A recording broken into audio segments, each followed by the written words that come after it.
अस्सलाम वालेकुम। लास्ट हमने चैप्टर पढ़ा था मैथ स्पेक्ट्रोमेट्री का। बीच में एक और चैप्टर आई थिंक 17 वो ऑलमोस्ट सारा इन्फॉर्मेटिव एक टॉपिक है छोटा सा, उसका वो हम फिर कभी पढ़ लेंगे। चैप्टर 18 वेरी इंपॉर्टेंट चैप्टर, एक लॉन्ग इसमें से लाजमी आएगा और काफ़ी सारे एमसीक्यूज और शॉर्ट क्वेश्चंस भी हैं। Topic is spectroscopy. इसमें हम स्पेक्ट्रोस्कोपी के बारे में पढ़ेंगे। एक आप पढ़ चुके हैं मैथ स्पेक्ट्रोस्कोपी, अब देखते हैं इसको आगे। स्पेक्ट्रोस्कोपिक जनरल टर्म है, इसका मतलब क्या है? It is a technique used for structure एल्यूसिडेशन of the molecule. कि इसका स्ट्रक्चर अगर आपने देखना हो ना, आपने पता करना हो, एक अननोन कंपाउंड आपने डिस्कवर किया, आपने देखना है इसका क्या स्ट्रक्चर है, तो थ्रू स्पेक्ट्रोस्कोपिक टेक्निक्स आप पता लगा सकते हैं। है क्या स्पेक्ट्रोस्कोपी? इट इज़ द, इसका प्रिंसिपल क्या है? Very important short question. What is the principle of spectroscopy? It is based on the interaction of atoms और molecules with electromagnetic radiations. Simple, आप क्या करते हैं, आप जो आपका कंपाउंड है, जो आपका मॉलिक्यूल है, आप उसको इलेक्ट्रोमैग्नेटिक रेडिएशंस के साथ इंटरेक्ट कराते हैं, उसके ऊपर बम्बार्डमेंट कराते हैं। सबसे पहले तो हमें इनका पता होना चाहिए व्हाट आर इलेक्ट्रोमैग्नेटिक रेडिएशंस। तो आपने एक इलेक्ट्रोमैग्नेटिक स्पेक्ट्रम पढ़ा होगा, जिसमें आपने विजिबल रीजन में पढ़े थे violet, indigo, blue, green, yellow, orange, red. ये है विजिबल रीजन। ये वो वेवलेंथ है, ये वो इलेक्ट्रोमैग्नेटिक रेडिएशंस हैं जो हमें नज़र आती हैं। ये सारी मिलके एक वाइट कलर बनाती हैं, ठीक है। इसके बाद रेड के बाद क्या आता है? इंफ्रारेड, फिर माइक्रोवेव, फिर रेडियो वेव। वायलेट से पहले आते हैं ultra violet, x rays and gamma rays. ये वो वाली इलेक्ट्रोमैग्नेटिक रेडिएशन जो हमें नज़र नहीं आती, लेकिन हैं ये भी। इनकी कोई ना कोई फ्रीक्वेंसी भी है, इनकी एनर्जी भी है, इनकी वेवलेंथ भी है। इधर से इधर को जाते हुए, गैमा से रेडियो की तरफ जाते हुए, इनकी वेवलेंथ बढ़ती है, फ्रीक्वेंसी और एनर्जी डिक्रीज होती है। क्यों? क्योंकि E is equal to H C over lambda. E का और लैम्डा का इन्वर्स रिलेशन है। इसी तरह V is equal to F lambda, F is inversely proportional to lambda. तो lambda is inversely proportional to frequency, lambda is inversely proportional to energy. तो lambda अगर increase हो रही है इस तरफ को, तो दोनों फ्रीक्वेंसी पर एनर्जी भी इस तरफ डिक्रीज हो रही हैं। जैसे कि इनकी वेवलेंथ की वैल्यूज़ देखो, 10⁻12 से शुरू होकर किधर जा रही है? 10⁻3, देखो इंक्रीज हो रही है। ये विजिबल की हैं, इसी तरह ये विजिबल की हैं। जबकि फ्रीक्वेंसी 10⁻20 से शुरू होकर 10⁻4 पे डिक्रीज हो रही है, ठीक है। तो ये आपको इतनी याद करने की ज़रूरत नहीं है, लेकिन अगर हो जाए तो वेल एंड गुड। ये याद रखना किसकी ज़्यादा किसकी कम है, एमसीक्यूज आ सकते हैं। मैं आपसे पूछूँ रेड और ऑरेंज में से किसकी ज़्यादा रेड की, ठीक है। अब आते हैं स्पेक्ट्रोस्कोपिक टेक्निक्स। ये शॉर्ट क्वेश्चन के आप पॉइंट ऑफ व्यू से आपको आ सकते हैं और एमसीक्यूज के पॉइंट ऑफ व्यू से आ सकते हैं। ये 4 तरह की होती है। यूवी विजिबल स्पेक्ट्रोस्कोपी, नाम से ज़ाहिर है, जिसके अंदर ये यूवी, अल्ट्रावायलेट और विजिबल रीजन ये दोनों कवर हो रहे हो। ऐसी स्पेक्ट्रोस्कोपी जिस पे आप ये वाले कलर यूज़ करेंगे, ये वाली रेडिएशन यूज़ करेंगे, या अल्ट्रावायलेट यूज़ करेंगे, तो कहते हैं यूवी विजिबल। इस पूरे को विजिबल कहते हैं ना, यूवी विजिबल स्पेक्ट्रोस्कोपी। ये किस काम आती है? ये एमसीक्यू का शॉर्ट क्वेश्चन है। यूवी विजिबल स्पेक्ट्रोस्कोपी से हमें क्या पता लगता है? कॉन्जुगेशन का पता लगता है। पढ़ चुके कॉन्जुगेशन, वो जो डबल बॉन्ड मूव करता है, बेंजीन के अंदर पढ़ी थी हमने। फिर colour and concentration of compound, किसी कंपाउंड के अंदर कितनी कंसंट्रेशन है, मोलैरिटी कितनी है उसकी, ये हमें पता लग सकता है। आईआर स्पेक्ट्रोस्कोपी, जिसके अंदर कौन सी रेडिएशन यूज होंगी? सिर्फ आईआर, नॉट विजिबल। ये हमें बताता है फॉर फंक्शनल ग्रुप्स, कंपाउंड के अंदर फंक्शनल ग्रुप कौन सा है, हम अंदाजा लगा सकते हैं। NMR spectroscopy, nuclear magnetic resonance spectroscopy, ये हमें बताता है number of atoms, specially hydrogen, protium, hydrogen 1 और कार्बन 13, कार्बन 12 नहीं, कार्बन 13 ज़्यादातर हमें इसे पता लगता है। तो इससे नंबर ऑफ एटम्स पता लगते हैं। MCQ short question. मैथ्स हम पढ़ चुके हैं, इसमें मॉलिक्यूलर मैथ्स, फ्रैगमेंट वगैरह, रिलेटिव एटॉमिक मैथ्स हम फाइंड कर सकते हैं। ये चारों की यूज़ क्या है, एप्लीकेशन क्या है, ये एमसीक्यूज है। इंपॉर्टेंट पॉइंट है जी, each molecule in a compound is very specific to absorb the electromagnetic radiations of a specific region on absorbing specific wavelength of light. Each molecule undergo a different type of change that is observed. This gives the key to understand the structure of organic compound. अब ये उसने ना basic चीज़ बता दी है कि electromagnetic radiation ऐसा क्या करती है जिससे हमें स्ट्रक्चर पता लग जाता है। अब एक कंपाउंड है, उसके अंदर डिफरेंट किस्म के बॉन्ड है, कोई बॉन्ड पोलर है, कोई नॉन पोलर है, डिफरेंट साइज़ के एटम है, कोई छोटा है, कोई बड़ा है, किसी के अंदर इलेक्ट्रॉन ज़्यादा है, किसी के अंदर कम है, किसी का इलेक्ट्रॉनिक बिहेवियर कुछ है, किसी का कुछ है। तो हर कोई हर तरह की लाइट तो ऑब्जॉर्व नहीं कर सकता। कोई लाइट ऑब्जॉर्व करेगा, कोई फ्रीक्वेंसी वाली लाइट ऑब्जॉर्व करेगा, कोई किसी फ्रीक्वेंसी वाली ऑब्जॉर्व करेगा, ठीक है। तो उसी से के अकॉर्डिंग जो सी वो वेवलेंथ एब्जॉर्ब करेगा, उसी के हिसाब से हम आगे उनके रिजल्ट्स देखेंगे कि किस तरह वो बिहेव कर रहा है। और यही एक बेसिक चीज़ है इलेक्ट्रोमैग्नेटिक रेडिएशन की। जब वो किसी चीज़ पे फॉल करती है तो उसका कौन सा पार्ट एब्जॉर्ब हुआ है, कौन सा नहीं हुआ, वही हमें इन्फॉर्मेशन देगा उस चीज़ के बारे में जो चीज़ उसको एब्जॉर्ब कर रही है। अभी हम आगे जाके इसको देखेंगे। उससे पहले एक शॉर्ट क्वेश्चन है, इंडेक्स ऑफ हाइड्रोजन डेफिशिएंसी और अनसैचुरेशन। किसी भी कंपाउंड के अंदर अनसैचुरेशन कितनी है, ये हमें कैसे पता लगेगा? उसका क्या फार्मूला है? मतलब एक कंपाउंड है, अल्केन है, उससे मैंने एल्कीन बनाया, कितने अनसैचुरेटेड हुआ वो, उसके अंदर कितने डबल बॉन्ड है, उसके अंदर कितने हाइड्रोजन कम हो गए हैं, ठीक है। इसको कहते हैं डिग्री ऑफ अनसैचुरेशन या इंडेक्स ऑफ हाइड्रोजन डेफिशिएंसी। ये कैसे फाइंड करते हैं, ये देखते हैं जी। The total number of pi bonds and rings can be determined by use of index of hydrogen और डिग्री ऑफ अनसैचुरेशन। आपको पता है जब हम किसी भी कंपाउंड से सिंगल बॉन्ड से डबल बॉन्ड में कन्वर्ट करना, हम 2 एटम निकाल नहीं देते। आपने इथेन है, इथेन CH3 होता है, इथीन बनाना है तो 2 हाइड्रोजन उतार दो, C2H4 बन जाएगा, 2 हाइड्रोजन कम हो गए, इसको कहते हैं डिग्री ऑफ अनसैचुरेशन। इसी तरह अगर आपने प्रोपेन को जोड़ के साइक्लिक बनाना है, साइक्लिक प्रोपेन होता है C3H8, साइक्लिक साइक्लोप्रोपेन होता है C3H, 2 हाइड्रोजन और कम हो गए। तो जब भी आप हाइड्रोजन निकालते हैं तो यहाँ डबल बॉन्ड बन जाता है या रिंग बन जाता है। तो इस रूल से हमें ये पता लगेगा कि किसी भी चीज़ के अंदर कितने पाई बॉन्ड हैं या उसके अंदर कितने रिंग्स हैं। कैसे, ये भी देखते हैं। In hydrocarbon with no double bonds और rings number of hydrogen and carbon atoms are related as follows. अगर डबल बॉन्ड या रिंग है ही नहीं, फिर उसके लिए एक सिंपल सा फार्मूला है। आपने नंबर ऑफ हाइड्रोजन अगर उसके फाइंड करने हैं, आप 2 से मल्टीप्लाई कर दो नंबर ऑफ कार्बन एटम को और 2 ऐड कर दो। ठीक है, ये सिंपल रूल है।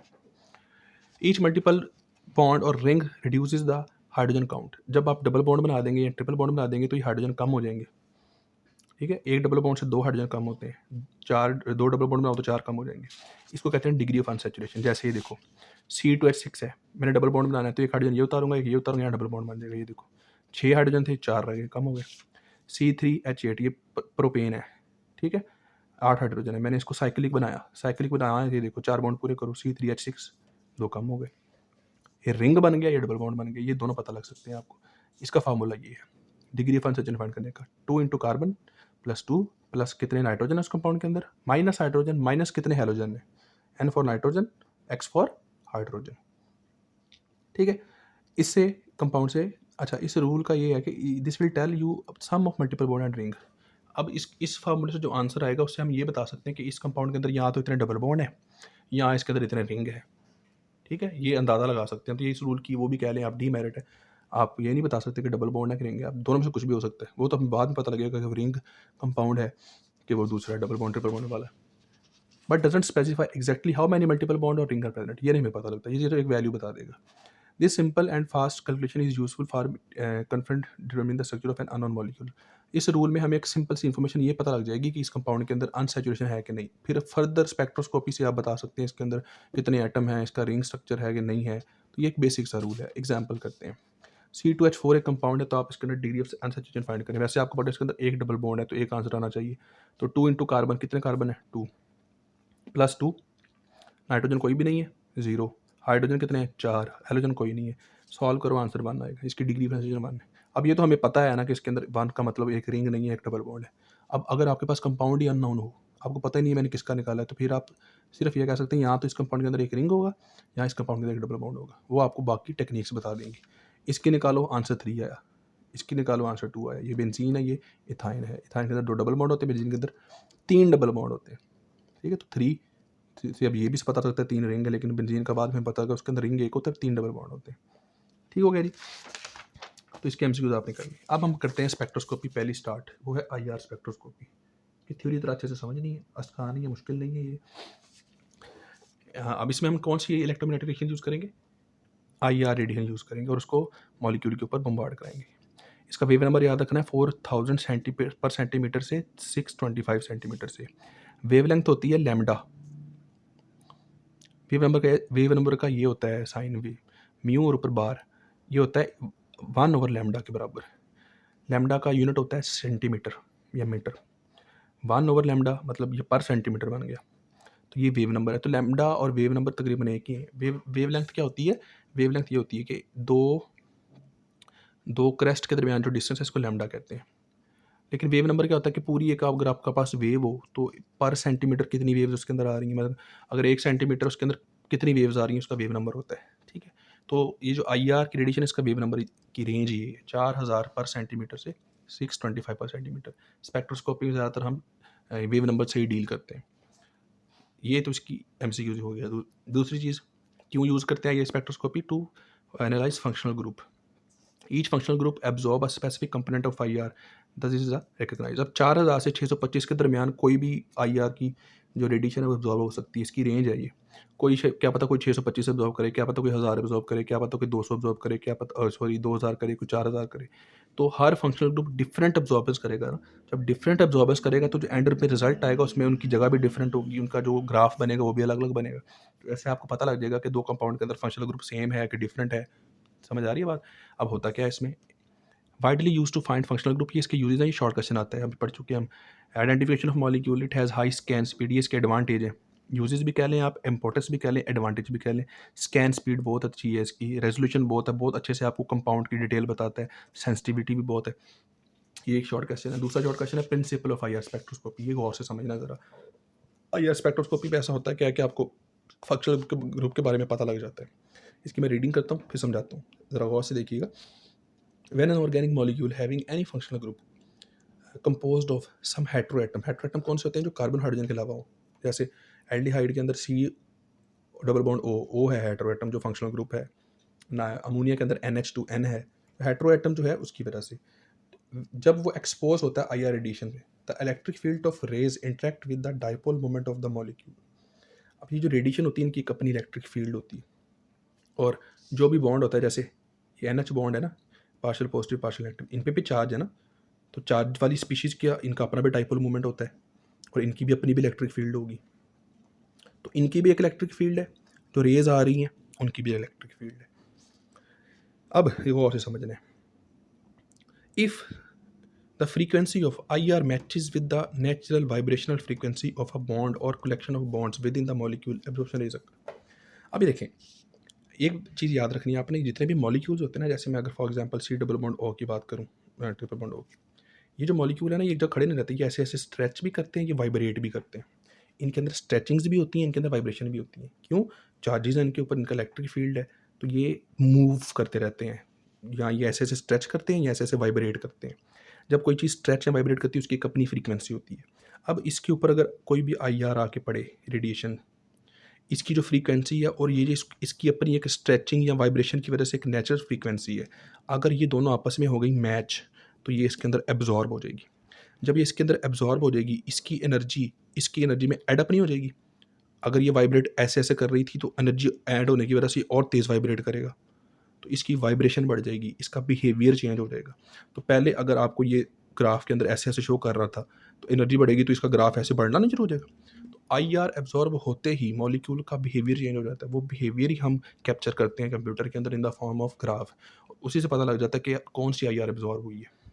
Got point? तो IR जब किसी मॉलिक्यूल के ऊपर पड़ती है, उसके अंदर जितने भी मॉलिक्यूल्स हैं, जितने भी एटम्स हैं, हर एटम की अपनी एक फ्रीक्वेंसी है, जिस IR इस पूरी रेंज में से जिस IR के साथ मैच होगी वो एब्जॉर्ब होती जाएगी, बाकी नहीं होगी। इस वजह से एक ही मॉलिक्यूल के अंदर जब IR का आप ग्राफ देखते हैं तो कितनी सारी पीक्स होती हैं। किसी ने कोई फ्रीक्वेंसी एब्जॉर्ब की होती है, किसी ने कोई, किसी बॉन्ड ने, एक CH बॉन्ड है उसने कोई और एब्जॉर्ब की है, एक OH बॉन्ड है उसने कोई और एब्जॉर्ब की है, एक NH बॉन्ड है उसने कोई और एब्जॉर्ब की है। ठीक है, जैसे अगर आप CH3OH देखें, OH बॉन्ड कोई और एब्जॉर्ब करेगा, इसकी पीक कहीं और होगी। CH बॉन्ड कहीं और एब्जॉर्ब करेगा, इसकी पीक कहीं और होगी। तो आप पीक से अंदाज़ा लगाएंगे कि कहाँ कहाँ पे एब्जॉर्बेंस हो रही है और कौन कौन सा इसके अंदर बॉन्ड है, कौन कौन सा इसके अंदर एटम है।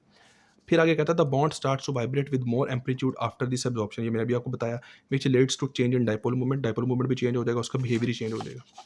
ये याद रखना, अगर ज़्यादा पोलर बॉन्ड है उसका डाइपोल मूवमेंट ज़्यादा होगा, ठीक है, तो वो एब्जॉर्ब भी ज़्यादा करेगा, उसकी जो पीक आएगी वो ज़्यादा आएगी, उससे ज़्यादा IR एब्जॉर्ब करेगा। The frequency of radiation absorbed are characteristics of the molecular structure and the functional group that are present in the sample. ये बहुत इंपॉर्टेंट पॉइंट है, जो फ्रीक्वेंसी एब्जॉर्ब हो रही है ना, वो आपको बताएगी कि कौन सा फंक्शनल ग्रुप प्रेजेंट है। कैसे, ये भी देखते हैं। IR स्पेक्ट्रम एनालाइज करने के बाद आप ये बता सकते हैं कि स्ट्रक्चर क्या है, फंक्शनल ग्रुप क्या है। फिर IR की जो मशीन होती है वो आपके सिलेबस में नहीं है, लेकिन उसके कंपोनेंट का नाम लिखा हुआ है।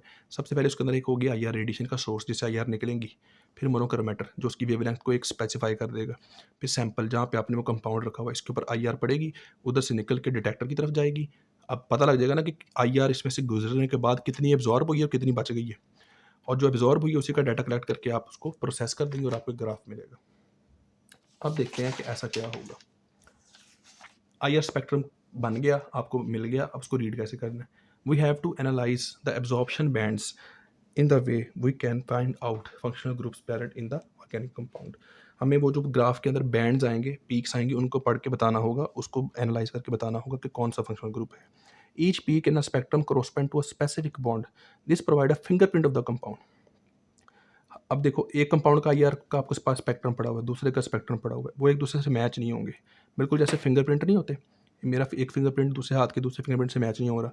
तो एक कंपाउंड का जो IR का ग्राफ है ना, वो किसी दूसरे कंपाउंड से मैच नहीं हो सकता, उसका एक फिंगरप्रिंट बन गया। उसकी जितनी भी पीक्स हैं, कुछ मैच होंगी, कुछ नहीं होंगी, कोई एक ऐसी पीक डिफरेंट होगी बाकी से, जो ये बताएगी कि इसके अंदर और फंक्शनल ग्रुप है, उसके अंदर और फंक्शनल ग्रुप है। First we correlate absorption frequency of unknown compound with the reference for different types of bond, we look for major peaks of the। अब आपके पास एक रेफरेंस चार्ट दिया हुआ है, ये इसमें थोड़ी सी दी हुई है, सारी नहीं दी हुई। जैसे अगर किसी कंपाउंड के अंदर अल्काइल ग्रुप है ना, जैसे अल्कोहल्स हैं, अल्केन है, ठीक है, उनके अंदर अल्काइल, तो उसका जो CH बॉन्ड होता है वो हमेशा इस वेव नंबर पे जाके एब्जॉर्बेंस शो करता है। और जो उसकी इंटेंसिटी होती है, जो पीक होती है, यहाँ मीडियम होती है, स्ट्रॉन्ग, यानी कि यहाँ बड़ी सी पीक होगी या छोटी होगी।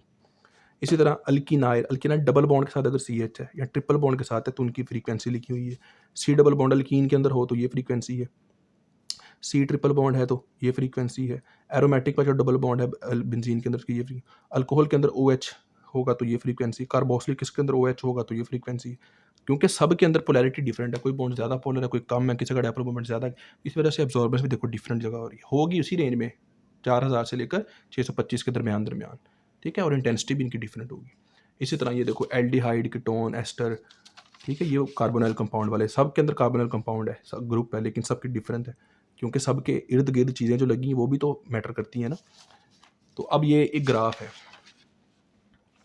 इथानॉल का ये ग्राफ है एक, वाई एक्सिस पे हमेशा ट्रांसमिटेंस होगी या एब्जॉर्बेंस होगी, कितनी UV एब्जॉर्ब हुई है। अगर एब्जॉर्बेंस लेंगे ना आप, तो ये ग्राफ उल्टा बनेगा, ये पीक्स ऊपर को जाएंगी। अगर आप ट्रांसमिटेंस ले रहे हैं तो पीक नीचे को आएंगी, तो दोनों चलती हैं, ठीक है। ज़्यादातर ट्रांसमिटेंस ले लेते हैं तो इतना इशू नहीं है, ये हम खुद कंट्रोल कर सकते हैं। तो ये कुछ पीक्स नज़र आई हैं, ठीक है। अब ये ग्राफ हमने पढ़ा, हमने इस ग्राफ पढ़ने के बाद ये देखा कि एक ब्रॉड पीक हमें नज़र आई 3300 के करीब, ठीक है, ये वाली पीक, सॉरी ये वाली पीक, ठीक है, ये मैंने मेरे से थोड़ी आगे पीछे हो गई है, ठीक है, ये 35 थोड़ा इधर आगे होगा। तो OH की पीक आपको तकरीबन 3300 से 3600 के अंदर नज़र आ रही है। फिर आपको पीक नज़र आ रही है 2850 से 2960 के दरमियान, ये जो CH वाली है। फिर आपको एक पीक नज़र आ रही है 1050 से, ये जो CO वाली है, इसी के करीब CH की भी होगी, आपने यहाँ पढ़ा है CH की कहाँ पे होगी, ये वाली CH अल्कोहल के अंदर जो CH है तकरीबन 1000 के करीब। तो आपको ये दो पीक्स नज़र आ रही हैं, एक CH की होगी, एक CO। तो इससे आपको ये पता लग गया कि इसके अंदर OH बॉन्ड भी है, इसके अंदर CH बॉन्ड भी है, इसके अंदर सीड सिंगल बॉन्ड O भी है। तो अंदाज़ा लगा सकते हैं हम कि ये कौन सा कंपाउंड है, इसको हम जोड़ के कंपाउंड बना सकते हैं। तो इस तरह IR का ग्राफ पढ़ के आप ये बता सकते हैं इसके अंदर कौन सा फंक्शनल ग्रुप है, ठीक है। आप जब बुक देखेंगे तो बुक में इसके बहुत सारे दो ग्राफ और दिए हुए हैं, आई थिंक एक बेंजीन का दिया हुआ है, एक एसीटोन का दिया हुआ है। सेम ऐसे ही आपने रीडिंग उनकी देखनी है कि पीक कहाँ कहाँ पे, और उससे आपको क्या पता लग रहा है। यही आपको टॉपिक आएगा, एक ग्राफ दिया होगा आपको, और ये शायद ये भी दे दें आपको, मेरा नहीं ख्याल याद करनी पड़ेगी, लेकिन आप इसको एहतियातन याद कर लें, ठीक है। इंपॉर्टेंट मैं आपको बता देता हूँ। ये कार्बोनाइल वाली बहुत इंपॉर्टेंट है, एल्डिहाइड कीटोन वाली MCQs के पॉइंट, अल्कोहल कार्बोक्सिलिक एसिड बहुत इंपॉर्टेंट है, अल्केन अल्कीन अल्काइन तीनों, ठीक है, ये वाले, ये MCQs पॉइंट ऑफ व्यू से इंपॉर्टेंट है। तो ऐसे आपको ग्राफ दिया होगा, आपने पीक आइडेंटिफाई करके ये बताना है कि कौन कौन सी पीक है। This is IR spectroscopy. कोई क्वेश्चन हो तो लाजमी पूछिएगा।